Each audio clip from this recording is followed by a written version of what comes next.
Oh, and up and running. Excellent. Okay. So we are live. Good, good, good, good.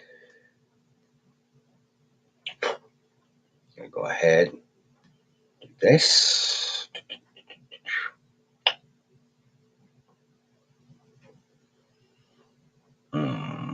Do this.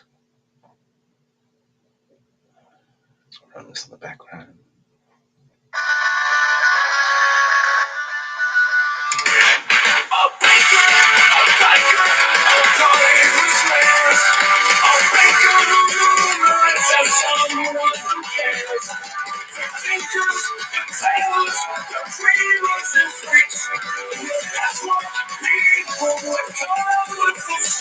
It takes all kinds to build this town.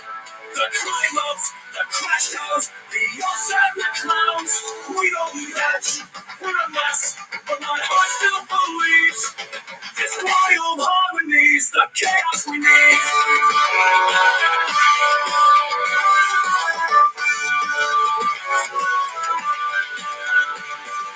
The skater who shreds with their rainbow hair.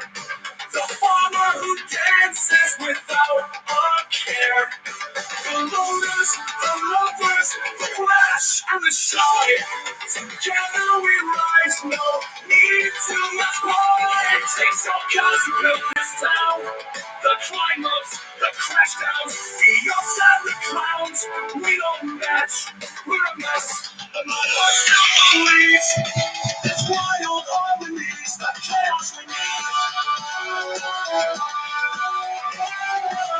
Get started in just a minute.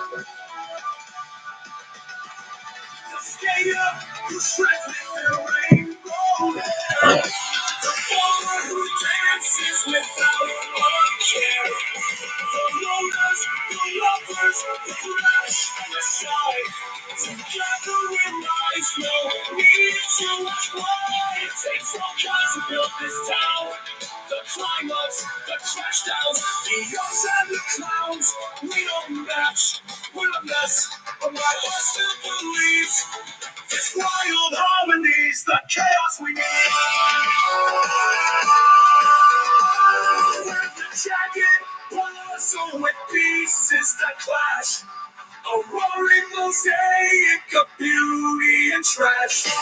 Reflections falling, so let it all show. In this lovely disorder, we roll the boat and roll. A teacher who scribbles their lessons in chalk. The kid with the compass. Just making sure that I've got my reference set aside.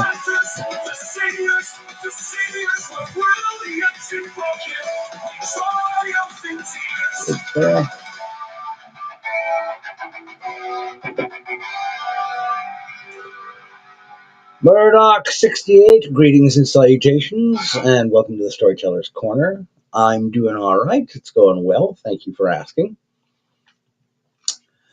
Ladies and gentlemen, I have always, as you might imagine, as a storyteller, had a fascination and a deep appreciation and love of etymology, not entomology, although bugs can be fascinating too, but etymology, the origin, source, uses, and definitions of words.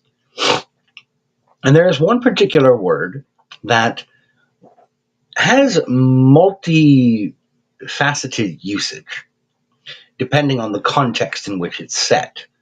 And that is the kind of the purpose of what I'm going to be talking about here today, for the most part, for this somewhat abbreviated stream.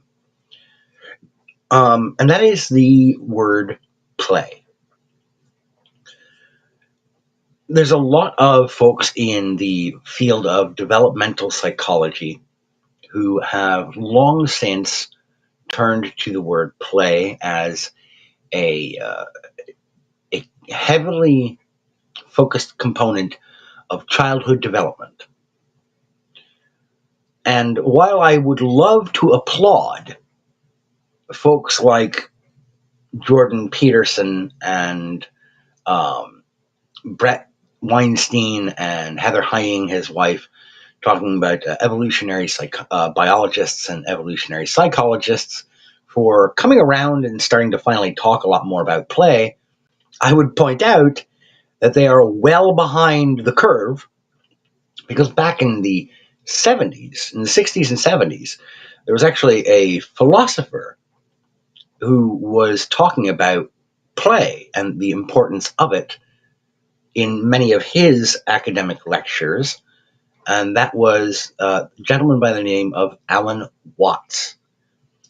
I first became familiar with Watts's material about a year and a half ago, thanks to some sort of automated suggestions based on the algorithm on YouTube, or as Sarge likes to call it, and I appreciate him calling it YouLube, because they lube you up right before they screw you. Anyway, Watts talked about how much better our day-to-day existences, our day-to-day lives can be if we remember to try and instantiate in our everyday practices and behaviors and routines an element of play. There's one particularly well-known clip from one of Watts's talks where he says, if you're having to do something as trivial and mundane as just doing the dishes, you've got this sink load of dishes, there's always the possibility, if you are careful to consider it, to take this boring, tedious drudgery and to make it something enjoyable, even for just the moments you're having to do it. And you can do this by making a game of your task. Say to yourself, well, I've got my washcloth, I've got my soap or my scrubby, and how many plates can I clean in the next minute? Try to test yourself and best your time from the previous time you had to take care of this chore or this task. Or perhaps you're more musically whimsical, and instead of making a game of it, you make a pattern and a rhythm of washing the plates. Make it a waltz.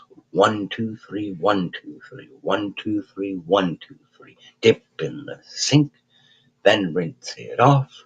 Set in the rack. 1, 2, 3, 1, 2, 3. And it's a gorgeous examination of how we can take something that is so menial and so seemingly dull and infuse it with an element of the magical that we've really lost touch with, not just in our adulthood, but as a culture, generally speaking. We have come away from the age of wonder. Every advancement that we make seems pitiful. Like, oh yeah, this was inevitable. We were going to get to this point. So there's some miraculous breakthrough that some engineer or some hardworking researcher has been banging their head against a wall for the last 10, 12 years of their academic and professional career to try and figure out and break through. And they managed to do it. And they say, huzzah, finally. And perhaps they accelerated the advancement of that research predicated upon some half step or half measure advancement or breakthrough that some other team or researcher or company managed a couple of years prior. And they still say, huzzah, eureka, thank you.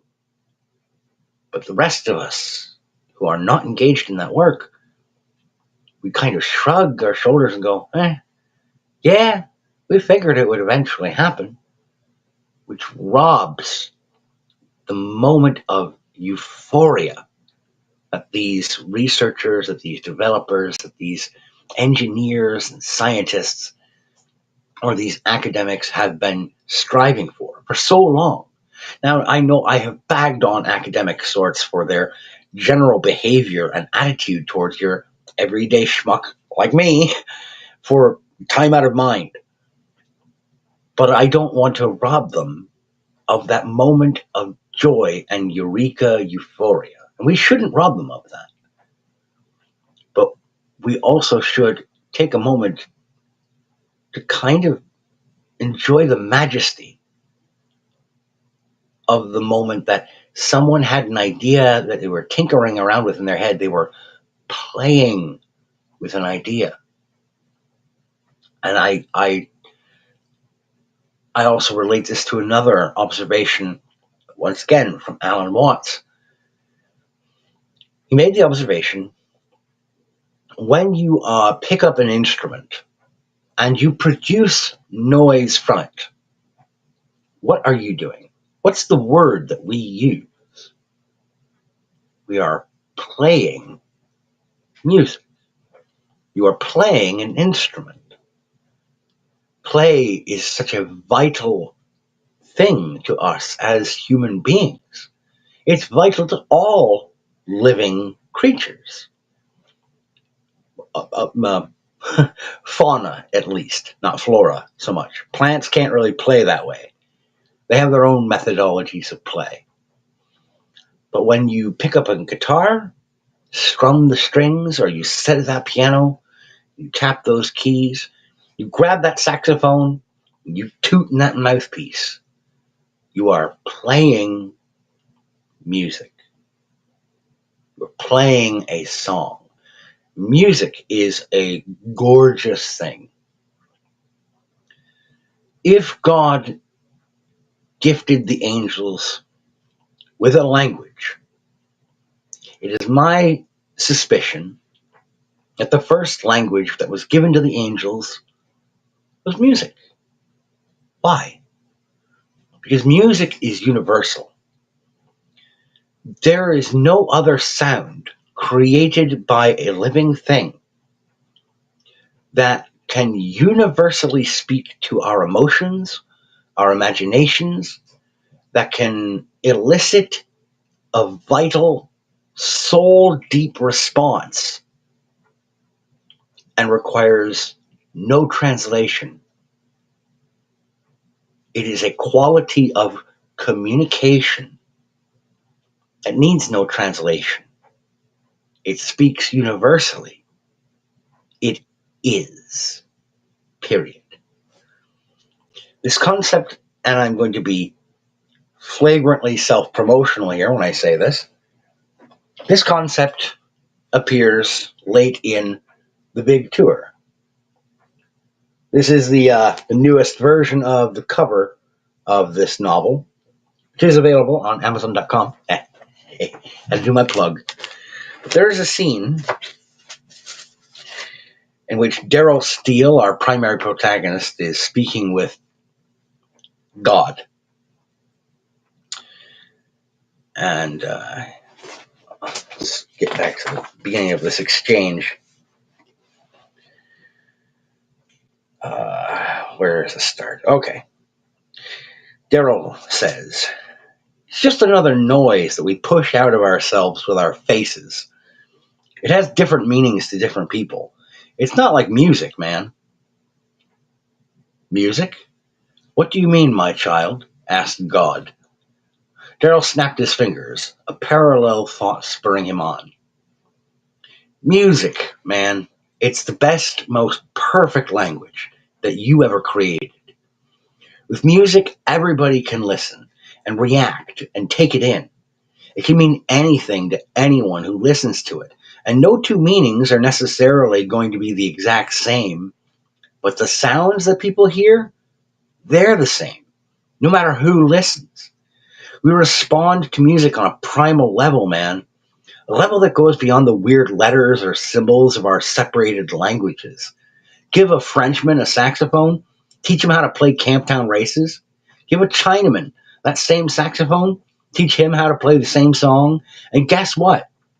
They'll both play the same song, and that'll be awesome. They don't need to know how to say hello to each other in their own languages.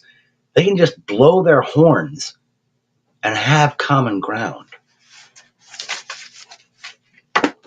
Again, that line is from The Big Tour by yours truly. We play music in order to communicate mood, tone, atmospheric setting. This is play. When you are putting on a presentation, be it on stage or be it on camera in the form of television or film, you have the people assigned to the various roles of the cast and the cast of characters. These actors, what are they doing? It's a common term. They are playing a part. They are playing pretend to be these people who they are not actually themselves. It is a form of play. It's called a stage play.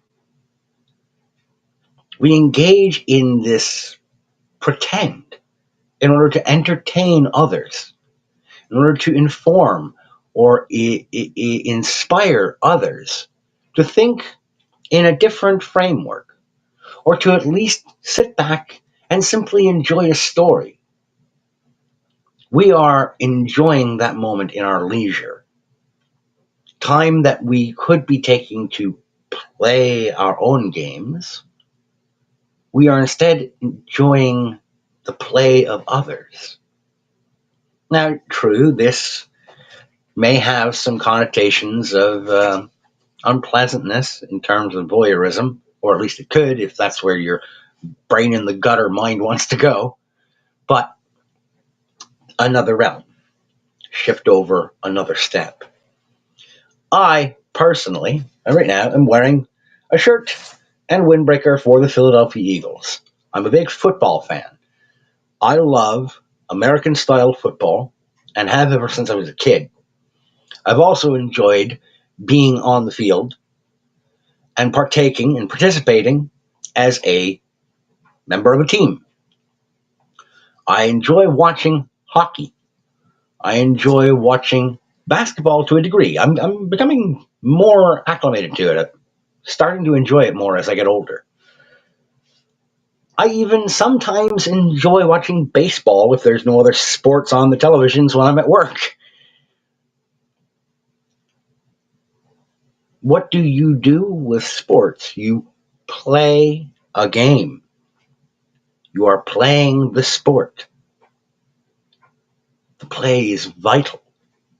And we use this one term, this one word, for so many different facets of things that we do, because playing music is far different than playing a sport for most people. The way we conceive of it, they're two very different things. Playing an instrument versus playing a sport, most people would assume, well, those are two very different things. Because one is extremely physically taxing and is a direct competition with other human beings in an endeavor or attempt to win that game.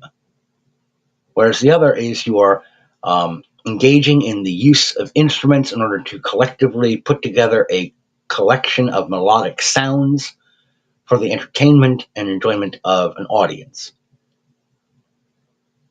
Aren't the folks who are playing the sport also entertaining an audience? Isn't there something somewhat physically taxing about breath control and about rhythm and about figuring out the timing and the fingering of your instruments? Isn't there something that is physically taxing about? It's not as physically taxing on you on an overall, but ask anybody who's ever played an instrument in a band for school or for at the professional level. Anyone who's engaged as a player in an orchestra or a band on a large scale, and they will tell you that it is exhausting. It might be exhausting in a different way, but after the play is done, you are tired, but you are also euphoric. Even the players in a sport who are on the losing side of the engagement, there is there's a sadness, yes. There's a melancholy in defeat, but there is a hint of glory there as well, of beauty because they're tired, they're worn out, because they engaged in play. They did something for the parameters of time that were required for the match that allowed them to step outside of their everyday, day-to-day routine or drudgery, or the dullness of life that we could be cursed with if we don't engage with it actively in order to attempt to enjoy it and to appreciate the world in which we live and the life that we are living. Play. Now, your evolutionary biologists and psychologists, they point out through the literature and through studies that it has been discovered that play is extremely important in development, particularly in bonding between parents and offspring. It's very important in terms of siblings and engaging in and becoming a full member of the community and the society to which you belong. There is there's an impulse in the human brain that is engaged most actively with play of various sorts, whether it be rough and tumble physical play between fathers and their children, or whether it be between siblings, or even playing with your dog or your cat, playing with your pet. It helps to form a bond and to attach you emotionally to the other participant. The greatest rivalries in sport have always been between players who may detest the team that their opponent plays for, but they respect those players on the opposition who are capable, who are dedicated, and who play within the confines of the rules of the particular sport at question. Jim Kelly and Dan Marino of the Buffalo Bills and the Miami Dolphins back in the 80s and 90s, that is a fierce rivalry in the NFL between those two teams. And their fan bases absolutely detest one another. But Jim Kelly and Dan Marino had a deep respect for one another and for their skills and their willingness to go out and engage in the game over and over again. There was a respect. And some people would add the adjective grudging respect.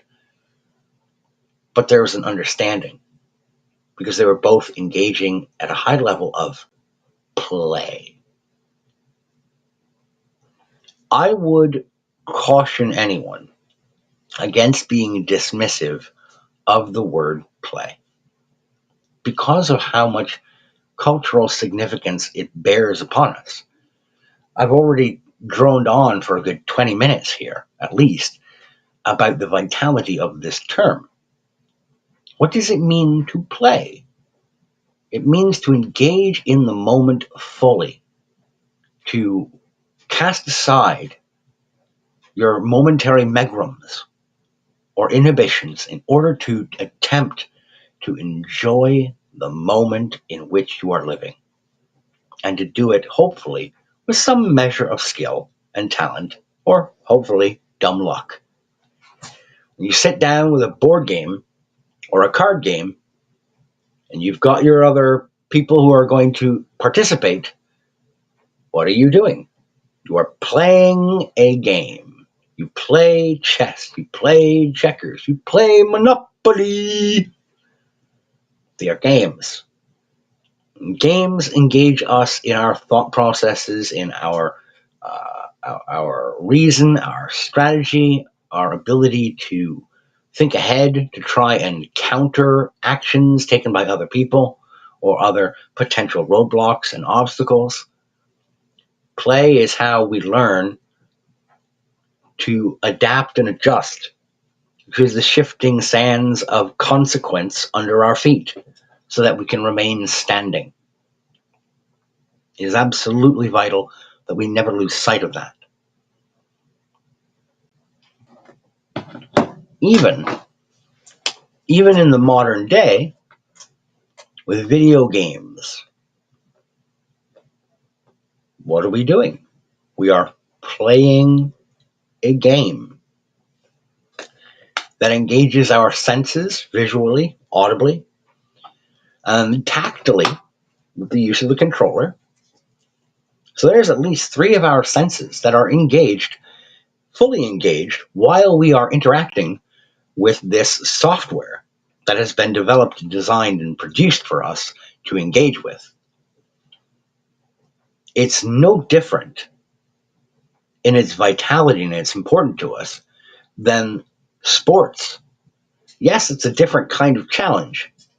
And I know that there are those who will dismiss me out of hand for saying this. People are like, well, the kind of people who are never going to watch or listen to my material anyhow. But the first name that comes to my mind is Matt Walsh. Matt Walsh or Ben Shapiro, who faff these things off, who completely dismiss video games as toys, as cheap facsimiles of engagement and interaction. Someone took an awful lot of effort back in the day to start creating video games. The artistry required to create a finished product can't be undersold. Now, true, some people are a lot lazier about it than others, and we tend to grumble about those terrible end products.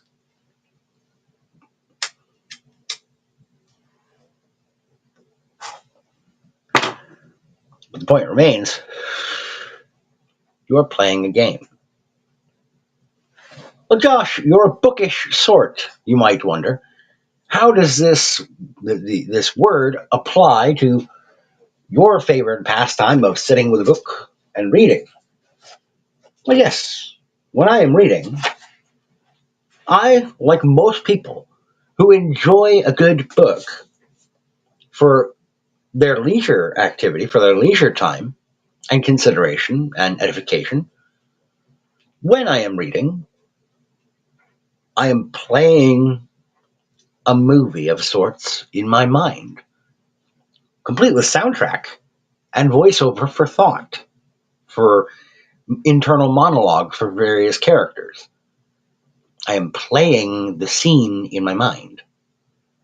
It is what is referred to as theater of the mind, which is also applied heavily to the tabletop role playing hobby.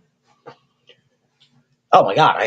Holy hell! How did I overlook that one? I didn't even mention that one yet. Tabletop role playing games, role playing. When you get together with your friends and sit down for a session of a tabletop RPG, you are playing Pathfinder or playing D&D or you're playing GURPS or playing Mage the Ascension, Werewolf the Apocalypse, Vampire the Masquerade, Call of Cthulhu, Capes and Crusaders. Take your pick. There's so many out there. Tiny Dungeon, West End Games D6 Star Wars RPG. Take your pick. You are playing a game. When I am reading, or when you're reading, typically, you're playing the scene inside your mind, in the theater of the mind. Once again, that word comes in. Play. Now, perhaps it's not the exact same word in every language. Obviously, it's not going to be. It's going to sound different. It might have a different connotation. But at the end of the day, it translates to mean the same thing. Much like music. Doesn't matter what language you speak. What you are doing is the same thing. No matter your origin, no matter your culture, you're engaging in the same thing. You are playing, and it's a beautiful thing.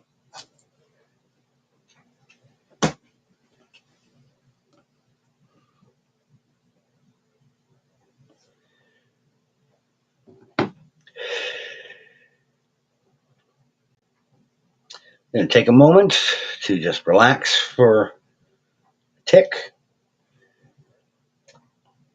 play some music.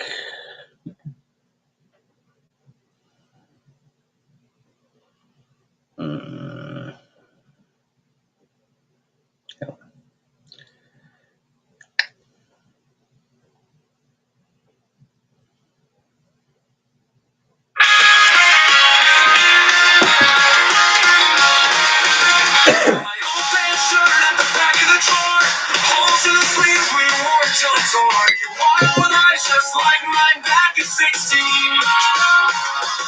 Let's tell all the stories of the chaos I've seen. We smashed guitars, we broke the rules. Painted a town with our renegade tools. The point of that life weigh you down. Dance to the records, read the world your sound.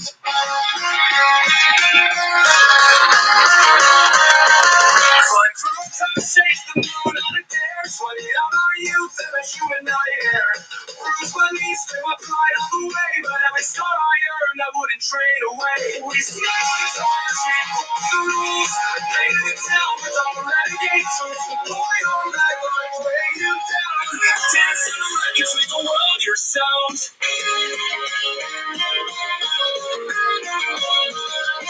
Fly through the top, chase the moon on the dare. Sweated out our youth and let you and I air. Bruised my knees, with my pride on the way. But every scar on the other, I wouldn't trade away. We smashed guitars, we broke the rules. Painted a town with our renegade tools. The point on that life weigh you down. Dance to the records, read the world your sound. Any questions for me, Murdoch? Or anyone else who's watching, perhaps? Don't mistake my chaos as a map. Learn my flaws, but chart your own path. Laugh loud, mess up, sing off key. If you're not free, then what's the point to be? Take your dream to the thrift shop wall. Take the rise, pull off the fall. And try to tell you they know best. Just smile, kid, and not like the rest.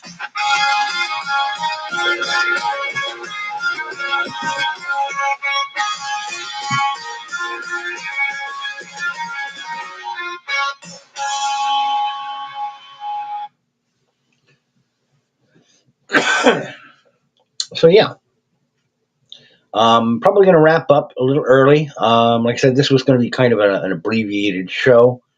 It was a bit impromptu. I didn't have anything specific planned for today. And I don't think I'm going to be doing a show tomorrow. I think tomorrow I'm going to, first and foremost, I got to focus on a couple of deep cleaning projects I've got to do around the house here, particularly in the kitchen and living room. I got to disassemble my youngest daughter's infant bed. We just got her into a toddler bed the other day, got that put together and put into their room. So she's elevated now. And she can climb us up on it on her own. It makes me a little melancholy, a little sad because she's getting bigger. She doesn't need me for as much stuff, but she's still under 2 years old. She still needs me for most things. But it's probably it's a sad, strange, happy moment when you realize that your kid doesn't need you for everything. My older boy, or my middle boy, Colin, he just turned 4 a couple days ago. And I went to get him his cup and went to grab him a snack. And I said, I can get that for you, buddy. He goes, no, I got. And he went and he poured his own drink. He screwed the lid on top himself. He went into the cupboard. He grabbed out a little packet of muffins. He tore it open himself. He put the muffins in a little bowl. He threw out the wrapper, came back to the counter, grabbed his bowl, grabbed his cup, went over to the kitchen table and sat down. And I was overjoyed and a little sad because he didn't need me to do any of it. And it's a great accomplishment or a milestone for him. And for me, just a reminder that I'm getting older. But c'est la vie. We're all getting older. Anyhow, I'm going to go ahead and say that'll do it for today, ladies and gentlemen. If you ever do have any questions, there are numerous ways to get a hold of me, either in comments or you can message me. You can send me an email at byronofsidious@gmail.com. That method is always open and available for anyone to get in touch if they have any questions or comments or concerns. If we share a Discord server at any point for anyone, feel free to message me and I'll try. I'm not the best about checking Discord consistently. That's my only caveat with that. Is that I tend not to be consistent on Discord. But anyhow, ladies and gentlemen, thank you for tuning in. Thank you for listening. I ask that you take care of yourselves. And today, I'm going to end it a little differently. Keep playing.